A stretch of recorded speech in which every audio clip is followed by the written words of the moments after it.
আমার দিকে তাই আমার তো আমি আজকে তোর বিষয়ে জানবো তুই হচ্ছে গিয়া মন্ত্রী আচ্ছা মন্ত্রীর এই ড্রেস মন্ত্রী বই নাইটি বানিয়ে নমস্কার আমি সুস্মিতা আর আপনারা দেখছেন সংবাদ উত্তরা এখন খবরে আপনাদের দাঁড়া বন্ধ নমস্কার নমস্কার আমি সুস্মিতা আপনারা দেখছেন নিউজ 24 এখনকার খবরে আপনাদের সকলকে স্বাগত তাহলে আজকে আমি শুরু করতে যাচ্ছি আমাদের প্রধান অতিথি মিস শতরূপা চৌধুরী সত্য ম্যাডাম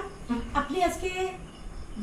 আজকে সারাটা দিন কে করে কাটলেন যদি আমাদেরকে দর্শককে একটু বলেন তাহলে আমরা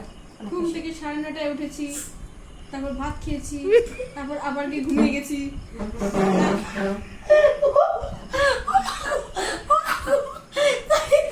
তারপর আমার মার সাথে ট্যাঙ্কি পরিষ্কার করেছি স্নান করেছি আবার খেয়েছি আবার ঘুমিয়েছি মন্ত্রীরা কইবা একটু ইয়ে করে করবি